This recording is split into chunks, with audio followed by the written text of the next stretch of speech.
النهاردة هتكلم عن يوم القيامة بشكل مختصر. وقبل ما أبدأ حابب أطلب منكم إن انتوا تشتركوا في القناة وتفعلوا زر الجرس. قربنا نوصل 2000 مشترك، يلا همتكم معانا ويلا بينا نبدأ الفيديو.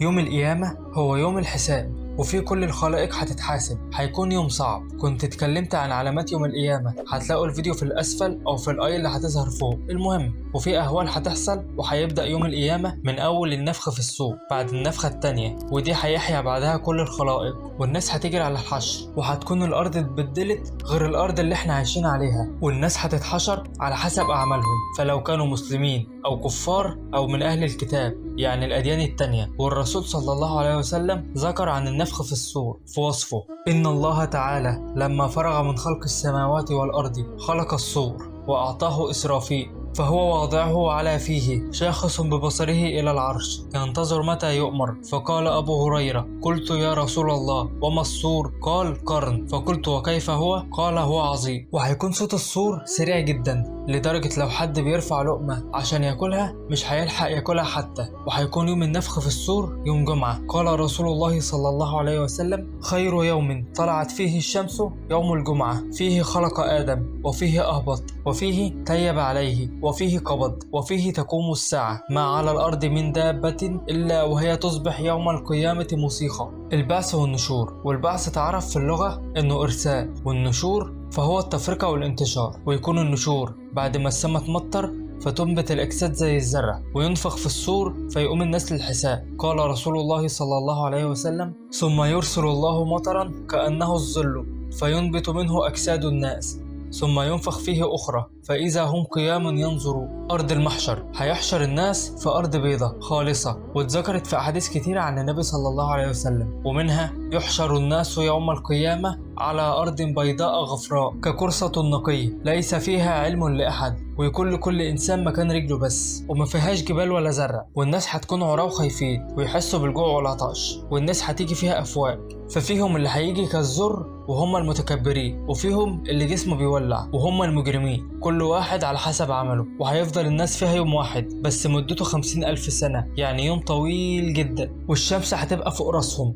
والناس هتغرق في العرق على حسب عمل كل واحد. وفي اللي هيظلهم ربنا بظله تحت عرش ربنا زي شاب نشأ في طاعة الله واللي بيكفل اليتيم وغيرهم. وهتيجي الملائكة بالنار وتتعرض على الناس ويرموا النار زي المدائن. أهوال يوم القيامة. في أهوال هتحصل يوم القيامة في السماء والأرض والشمس والجبال. الشفاعة العظمى. بين العلماء إن الشفاعة العظمى تكون للنبي صلى الله عليه وسلم، وهي المقام المحمود الخاص بيه، وهتكون لما الشمس تقرب من المخلوقات بمقدار ميل لحد ما يغشاهم العرق، فيروح الناس لآدم ولنوح والإبراهيم والعدد من الأنبياء وكلهم بيعتذر ويقول نفسي نفسي، لحد ما يروح للنبي صلى الله عليه وسلم. قال رسول الله صلى الله عليه وسلم: أنا لها فأستأذن على ربي فيؤذن لي ويلهمني محامد أحمده بها لا تحضرني الآن، فأحمده بتلك المحامد وأخر له ساجدا، فيقول: يا محمد ارفع رأسك وقل يسمع لك، وسل تعط، واشفع تشفع. فأقول: يا رب أمتي أمتي، فيشفع لأمته في أرض المحشر، ويبدأ بعدها الحساب والعرض.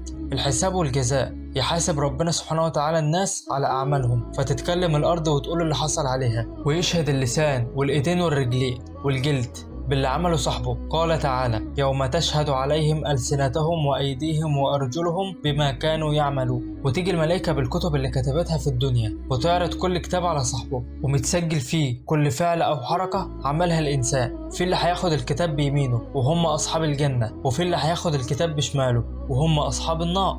وتتوزن الصحف باللي فيها من أعمال. قال تعالى: فمن ثقلت موازينه فأولئك هم المفلحون، ومن خفت موازينه فأولئك الذين خسروا أنفسهم في جهنم خالدون. وربنا هيتولى حساب الناس بدون وسيط، فالمؤمن مش هيناقش في حسابه رحمة به، وأما الكافر هيفضحه ربه قدام الناس بظلمه وكذبه. الميزان واللي هيوزن بيه ربنا أعمال الناس. قال تعالى: ونضع الموازين القسط ليوم القيامة فلا تظلم نفس شيئا وإن كان مثقال حبة من خردل أتينا بها وكفى بنا حاسبين. الحوض والصراط، كل نبي هيكون له حوض خاص بيه وبأمته، وهيكون قبل الصراط بسبب اللي هيعانيه الناس من العطش في أرض المحشر. والناس هتروح على حوض النبي والملائكة هتطرد بعضهم بسبب ردتهم عن الدين أو كفرهم، ويكون ماؤه في نهر الكوثر اللي في الجنة، واللي هيشرب منه مش هيحس بالعطش أبدا، والشرب بعديها هيكون بغرض التلذذ بس. ويقف اللي عدى الصراط في ساحات الجنة عشان يقتص الله من بعضهم، ولسه الحقد في قلوبهم، وده تسبب القنطرة. قال رسول الله صلى الله عليه وسلم: